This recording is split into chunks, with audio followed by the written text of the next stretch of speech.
اول خطوه هنجيب العدس بجبه اللي هو البني ده، هنحطه في الميه علشان ايه يبقى يعني في السوى نخلص بسرعه. ونجيب الحمص ده برضه هنحطه في ميه وهنسيبه ايه اقل حاجه ساعه يعني. والحمص ده المفروض يتنقع من بالليل، بس احنا جايباه صغير هيستوي بسرعه. الخطوه اللي بعدها بقى هنجيب البصل. بعد كده احنا جبنا البصل قطعناه رفيع قوي كده، علشان لو هو تخين هيبقى ايه طري من جوه. وحطينا عليه معلقه دقيق ومعلقه نشا ومعلقه كمون، وهنقلبهم في بعض كده كده، علشان الدقيق والنشا بيشيل الميه من البصل، بيمتص الميه بتاعه البصل ويبقى مقرمش بقى وحلو قوي. ماشي يا حموزه؟ بعد كده المقلايه على النار، وهيبقى الزيت سخن قوي. بس هنجرب كده نشوف هيسخن ولا لا. هو شوف بيعمل فقاعات اهو. خلاص، عشان اهم حاجه هنعمل البصلايه الاول عشان الزيت بتاع البصل اللي هنعمل بيه كل الكشري.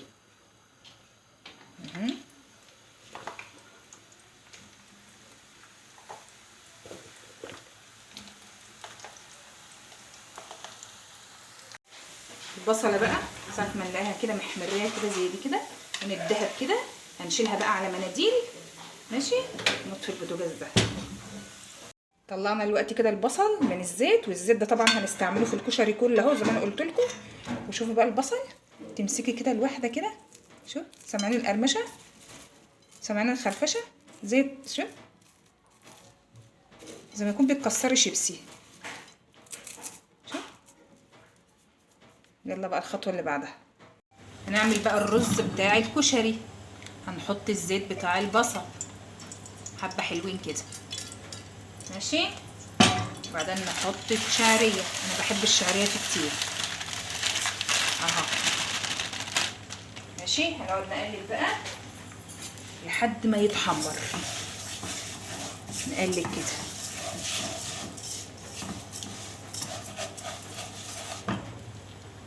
شوفوا يا بنات بقى كده الشعريه لازم تتحمر كده الدرجه دي.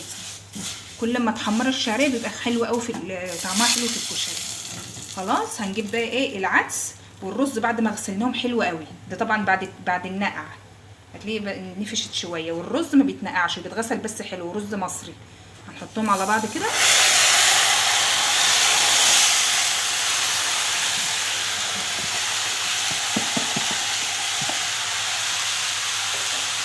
ونقعد نقلب بقى، هنقلب علشان كل ما تقلبي والزيت يتغلغل بقى في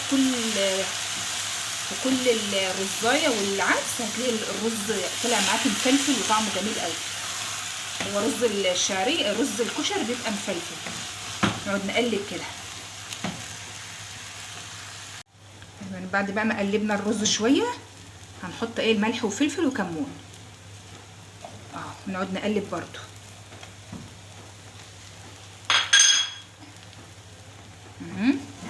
نقعد نقلب شويه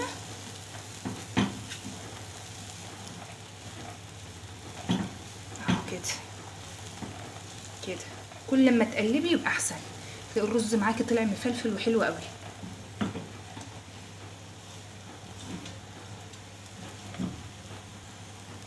بعد كده بقى بنات نجيب ميه اهو، يا دوبك الميه. نجيب شويه كمان، نجيب شويه كمان ميه. ها، يا دوبك بس الميه تغطي بس العدس. يعني انا شايفه الرز والعدس قدامي اهو بس كده عشان يبقى مفلفل بس. ونغطيه نشوفه لما يستوى. هنسيبه بقى لما يستوي.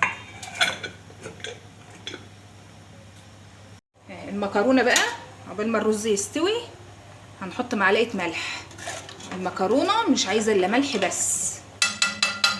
خلاص، عندنا نوعين بقى من المكرونه، عندنا مكرونه اسباجيتي ومكرونه من الصغيره اهو. والمكرونه الاسباجيتي بتتكسر ما تتحطش على بعضها كده اهي بس كده. ونقلب كده. سيبها بقى لما تستوي. هنا المكرونه استوت اهي. ماشي، هنحط بقى ايه برضو عشان معلقه زيت من بتاعه البصل، نقلبها فيها كده عشان بس ايه ما تعجنش، نقعد نقلب كده اهو. تعالوا بس انا هقولها بليكم. ازيك يا حموزي اللزوز؟ ازيك؟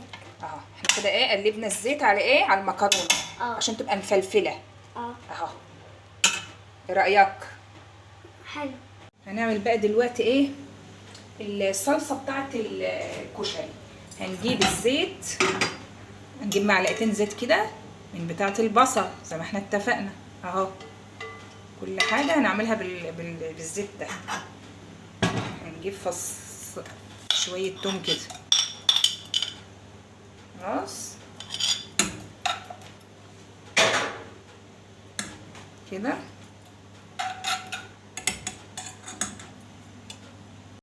يا بنات لما البصله التوميه بس تتحمص كده هنحط معلقه توم، شويه ملح، شويه فلفل. ساعه ما تشم الريحه دي تعرفي ان في البيت كشري. هتحطي بقى، كان عندي طماطم مخزناها في التلاجة طلعتها ونحط كده. نعم يا حمزه؟ وانت ليه كنت مش عايزه اصور معاكي؟ ما تيجي تعالي تصور معايا. نسيبها كده ماشي. نحطها كده. عايزه بس نحط بقى ايه معلقه سكر، معلقه سكر. بعد كده هنحط بقى معلقه السكر دي علشان تخلي ايه الصلصه طعمها حلو قوي.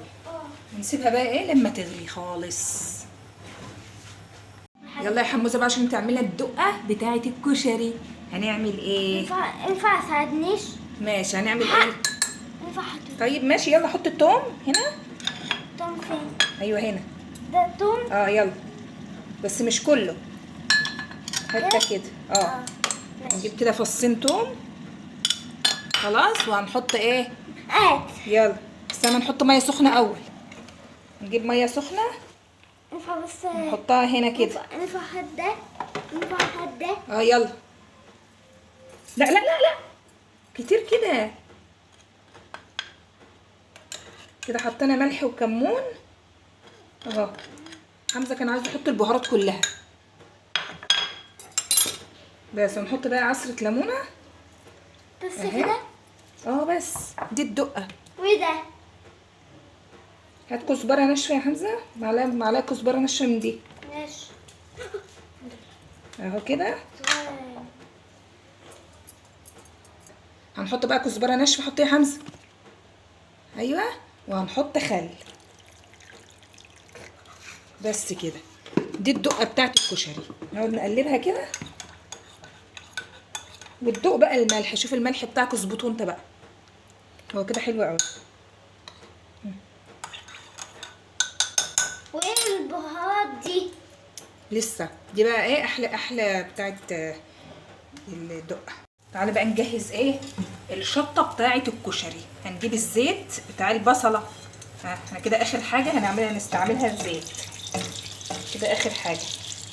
هننزله كله كده اهو. وهنجيب معلقه شطه. هنجيب معلقه شطه زي دي كده اهي. نقلب كده، نقلب في الزيت خلاص. ساعه ما تفور بس كده وتعطس تعرف ان ايه الشطه اشتغلت. بعد بقى ايه نجيب بقى ايه معلقه صلصه من اللي احنا عملناها نحطها كده. وبرده دقه من اللي احنا عملناها نقلبها الاول كده. نقلبها كده فيها التوم بقى وفيها كل حاجه. هنحط كده اهي بس. سيبها بقى تغلي شويه.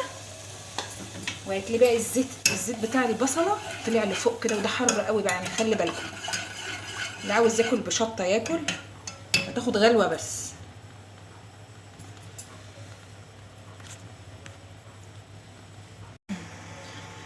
هي كده بقى ايه الشطه كده خلصت ماشي. وكانت البوتاجاز اتبهدل اهو. يوم الكشري بيبقى كده.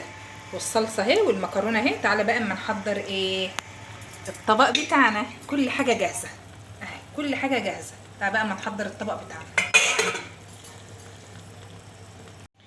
ده بقى الرز بعد ما خلص. شوف مفلفل ازاي يتعدي بالوحدايه اهو. هو كده خلص. تعالوا بقى اما نعمل ايه، نجهز الطبق بتاعنا. اهم لحظه بقى نعمل الطبق بتاعنا. حطينا الرز، اول حاجه بنحط الرز، بعد كده نجيب المكرونه. شوف مفلفله ازاي، عشان احنا ايه حطينا فيها معلقه زيت من بتاعه البصلايه.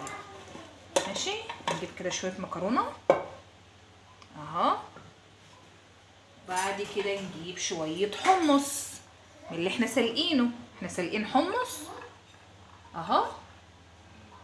الحمص ده بيبقى ايه، بيتسلق قبلها، يعني بيتبل قبلها بيوم كده، علشان ايه ما يغيبش في السوا كده يا ولاد. وبعد كده نجيب البصل المحمص الجميل بتاعنا اهو. شوف مخرفشه، شوف الجمال كده اهو. ده الطبق بتاعنا. وعندك الدقه، وعندك الصلصه، وعندك الشطه. بس ده كده طبق الكشري بتاعنا، الكشري المصري على اصوله، احسن من بتاع مره مليون مره اهو. طريقه الاكل بقى، هنجيب شويه صلصه ونحطهم هنا، شويه شطه كده على حسب بقى انتوا عايزين تاكلوا شطه ولا لا. وبعدين نقلب الدقه كده، ونجيب كده نجيب بقى شويه بصل بقى عليه كده، وتاكلي بقى بسم الله. حاجه جميله. ما تنسوش تصلوا على النبي، وتشتركوا في القناه، وتفعلوا زر الجرس عشان يوصل لكم كل جديد. السلام عليكم ورحمه الله وبركاته.